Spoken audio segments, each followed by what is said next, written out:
Dragonfolk, 2022 is soon coming to an end. And now we are going to be talking about the best and the worst things to come from Magic the Gathering for this year. And, boy, there's quite a few.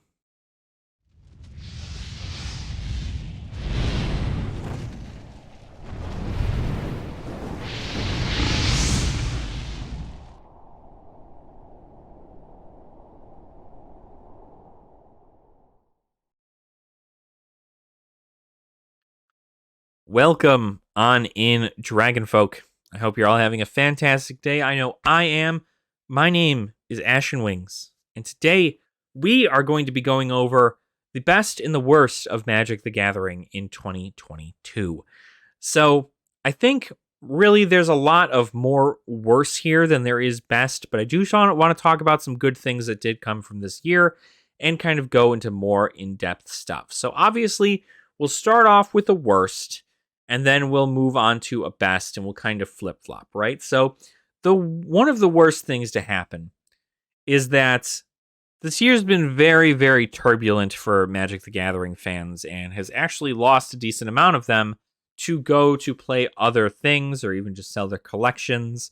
And while I'm trying my best to hold down the fort in the positivity realm, you know, some people, they really don't want anything to do with Magic anymore, and that's totally fine. You know, you're able to make that decision.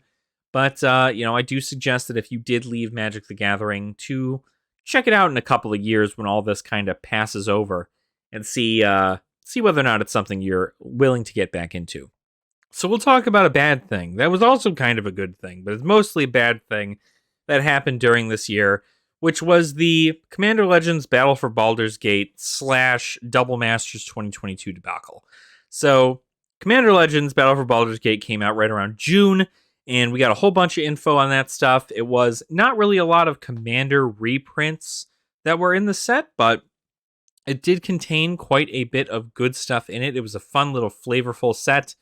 It did have some pretty good dragon cards in them, but of course, those dragon cards ended up being a lot harder to get than one would think, and the prices also rose significantly right around the time of this being released. So right around this time, Wizards of the Coast actually did a price raise on their product, on their booster product, by 11%.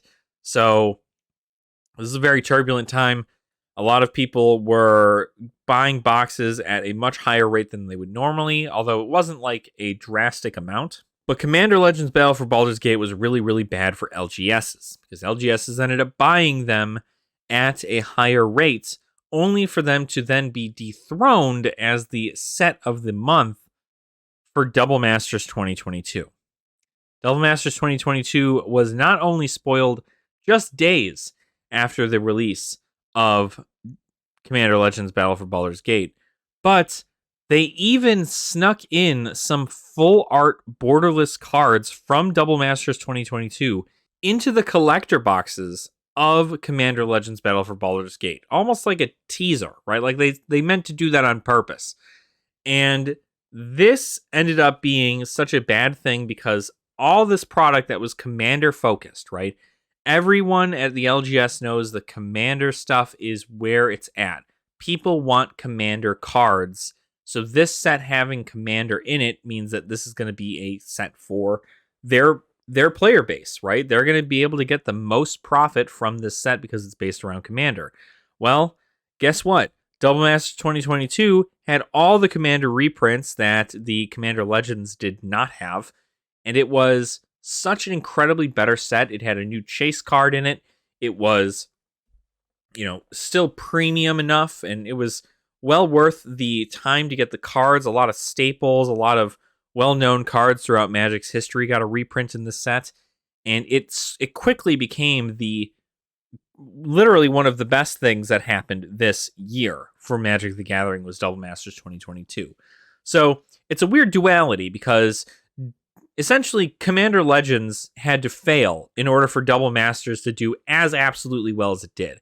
And not that it wouldn't have done really well without Commander Legends Battle for Baldur's Gate, but it was like a ploy almost.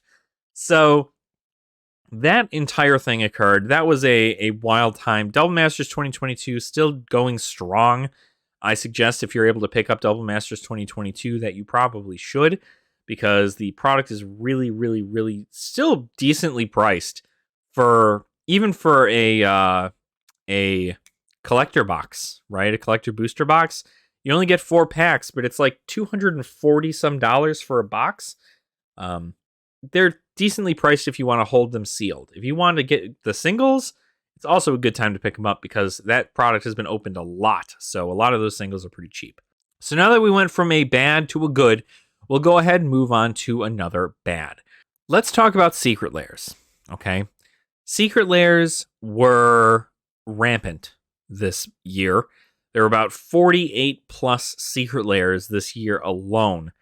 And frankly, the amount is astonishing to me. Every little thing, every little IP, every opportunity they had to get an artist on for a secret layer, they took. And these secret layers did pretty well in sales. A lot of people are buying secret layers right now, especially collectors. Collectors are really enjoying secret layers. And while, of course, the quality control has not gotten any better, with people still getting a bunch of roller lines and curled foils and scratches on their foils, people still want them, right? It's they had the Transformers one later in the year. You had the Post Malone one that was earlier. Junji Ito had his own secret layer earlier this year. There's just so many things, but if there's one thing that I think is the most atrocious secret layer that could ever exist, was the beginning of the astrology lands for a secret layer. Don't, please, if you want my honest opinion, right, again, do what you want with your money, but don't ever buy 5 lands for $50, 5 basic lands for $50. I don't care how much you like the art. I promise you could probably, and I don't normally advocate for this, but you could proxy that and still do just as well. Okay? Buying basic lands for $50 is beyond my mindset. And I think it's one of the stupidest things they've ever done. And I see why they do it, because obviously decks run basics. But it's just not, it's just kind of dumb. It's just kind of dumb to me. I think it's a bad thing. It's a bad thing that happened. But not all the secret layers were bad, although most of them were, pretty mediocre, I guess. I think the one that worked out the best and also still incredibly the worst was the Magic 30th Anniversary Secret Lair, which was a countdown calendar that you get 30 cards in, and each of those 30 cards represents a year in Magic's history, and you had a chance, like a 33% chance to get one of them in foil whenever you opened a pack. So it was a very interesting set. I wish I could have bought one. The issue with that one, though, was that the set was sold out within 30 minutes, I want to say. Not only was it sold out within 30 minutes, but there were so many issues on the website that it caused it to crash several times. A lot of people ended up double ordering product and overpaying what they were originally planning to pay. And for those that did not end up getting like any of it, right? You can still buy them, but you can only buy them on the secondary market, and they go for like double what they went for. So you can buy them for like $300 right now, because that's essentially the case. It's a limited product, and they're going to sell it for double. They did that with Here Be Dragons, which is another limited secret lair that came out this year, and they're doing it with pretty much any limited edition product you could find. But let's talk about a good thing, right? Let's talk about a good thing that happened. Pro Tours were reinstated in this year. In March, I want to say, they were reinstated. So Pro Tours are back on the menu.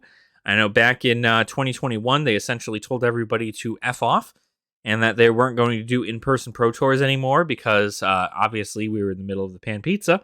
But things are different now. We're open back up, and people are able to go to do Pro Tours and RCQs, and it's a great time for competitive Magic right now, being essentially cornered into playing Arena and Arena only to now being able to really go out and play in modern RCQs or Pioneer RCQs and kind of really test your competitive play styles for Magic the Gathering.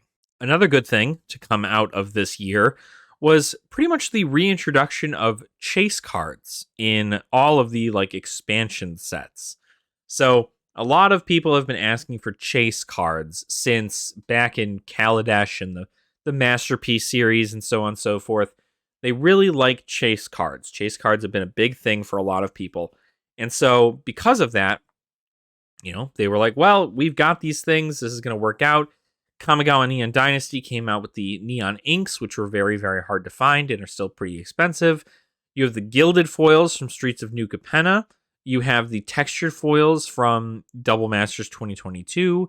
You have the Lost Legends from Dominaria United. And you have the serialized cards from Brothers War. So definitely a lot of stuff to kind of push through and get. And I know there's so many chases added into stuff, and it's kind of a lot of those chase cards are being pushed down because of all of the other variants of product that exist. But the chases are still definitely a great addition to Magic the Gathering, and it really makes it so when you open one up, you feel like you really hit some gold. So that is nice. The supplementary sets for this year were actually pretty good too. Infinity was fun, but it did have a weird thing where it was the first unset to ever be brought into the Eternal format. So Legacy and Vintage and Commander and Pauper, and that was a wild thing. Of course, the Shock lands were always super amazing to see in their crazy, beautiful, borderless art. And the Jumpstart 2022 that came out earlier in December was also such a huge hit. Really a fantastic product. If you haven't picked up any Jumpstart 2022, I highly suggest it. I also suggest that if you can find them, go ahead and pick yourself up some Warhammer 40k Commander precons as well. If you like playing Commander, the Warhammer 40k decks are actually really, really well designed, and they all come with brand new art that is a collaboration with the artists from Warhammer themselves. It's probably one of the best Universes Beyond things that I've seen throughout this year. So I personally think it's absolutely worth the $1 if you can find it. It's on its third wave right now, so expect to see some more on the shelves as time goes on. But, of course, if you can only find it at an affordable rate, then buy it. But otherwise, don't pay for any markups or anything of the sort. Should be right around, I think, $60 a box, if I recall correctly. And then, of course, one of the worst things to happen to Magic this year, which pretty much was right around the middle of October all the way until now, and people are still talking about it and still having their own personal morals tested every single day, is Magic's 30th anniversary. So, of course, you've seen all the videos all over. I've talked about it several times here on the channel. Other people have talked about it and given their own opinions. Magic 30th was a crazy roller coaster.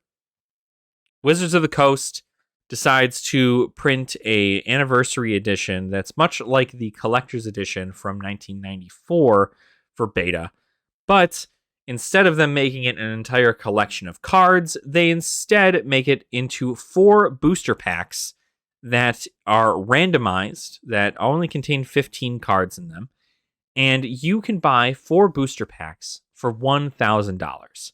Along with any of the other stuff like the Magic 30th Anniversary Secret Lair were introduced there, and some other promos that they introduce at other pre-releases further on down the line. After the Magic 30th Anniversary Edition was announced, the stock price of Hasbro decided to decline pretty hard, and a lot of people were losing a lot of trust in Wizards. And it's a very, people are saying it's a very greedy move, and it's very, very bad for the entire environment of Magic. Not to mention the fact that LGSs have not been able to keep up with the product releases as they come out, because there's like a new product every month. Now, the people of Magic the Gathering are being asked to spend $1,000 on 60 cards. That's pretty much a gamble. So this caused a whole bunch of rage People were upset. People were quitting Magic left and right. The Magic 30th event actually happened in Las Vegas with the World Championship, and the event overall seemed to be pretty great, except for the fact that there was even more outlash when people found out that the Black Lotus VIP members, who spent $700 on their ticket to go to this event, ended up getting these $1,000 box of 4 packs essentially in their backpacks as a kind of an additional gift that was never advertised to them. So all those people who got Black Lotus VIP tickets enjoyed their, easy $1,000 pretty much. People were flipping them there at the event themselves for like $300 a pack, which is a huge profit. It was a wild time. And now we also find out that several other places have been given these Magic 30th anniversary things, such as sports players and celebrities. And they even went ahead and gave some to TCG content creators of other TCGs that don't know much about Magic the Gathering to promote this product for Wizards of the Coast, unbeknownst to its essential greedy move there. Not only that, but after a bunch of consideration and feedback from Bank of America, nonetheless, Bank of America made a statement saying that Hasbro stock is going down because Wizards of the Coast is printing too much product. And that's why they were not able to hit their Q3 predictions for their sales, is because they're printing too much product, and it's just like, it's a lot, and it's going to be the downfall of Wizards. And Chris Cox, the new CEO, who was named literally earlier just this year as CEO of Hasbro, came out to even say that the Magic the Gathering community and the consumers are price sensitive. And to alleviate the loss in their prediction of profits, they're instead going to fire sale off a whole bunch of extra product that was not purchased, that is just sitting in a warehouse somewhere on Amazon. Although he did not specifically say Amazon, but they were going to sell that product off during Q4 for a profit. And that is exactly what happened.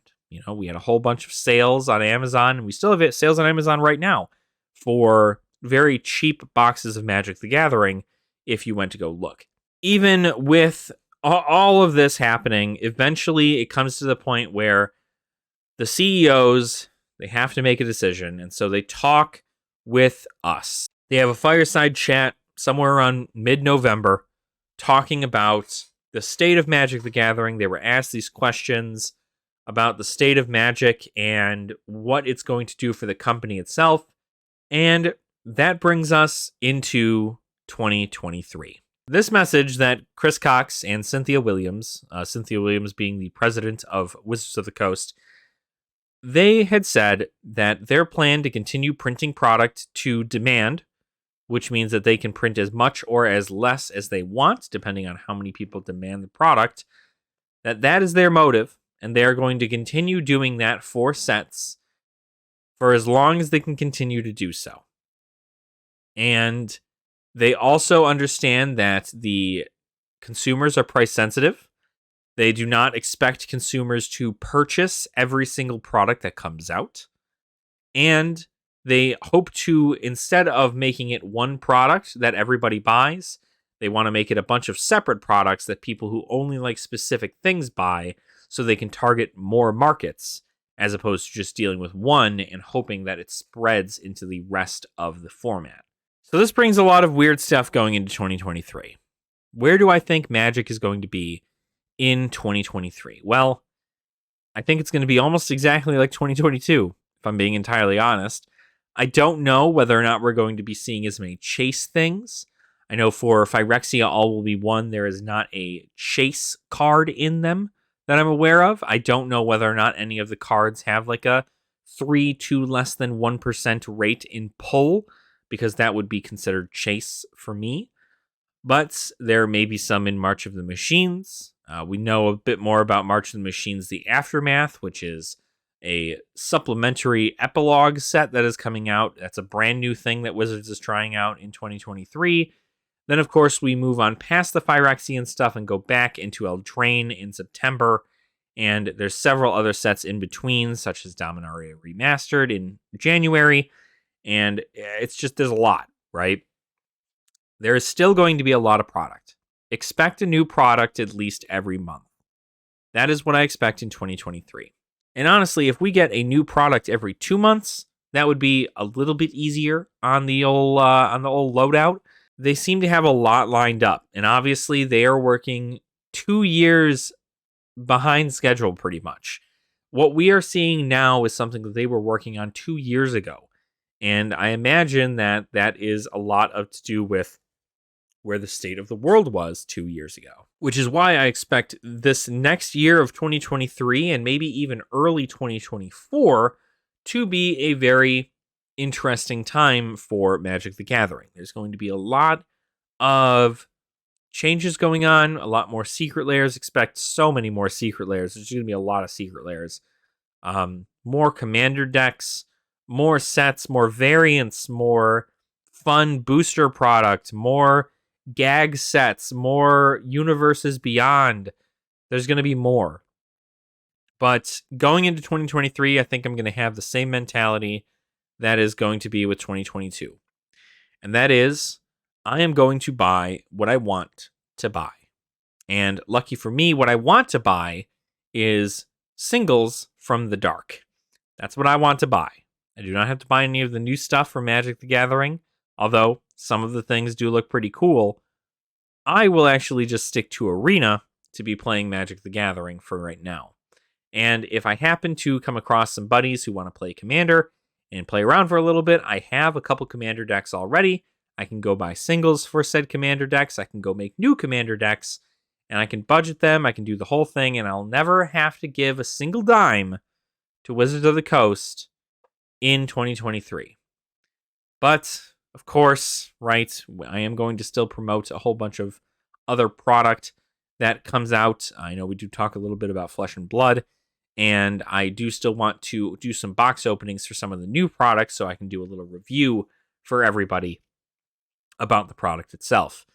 So, hoping to do a lot of great things in 2023, but again, I'm going to be a great source for finding out all the information you'll need to know about sets as they come out.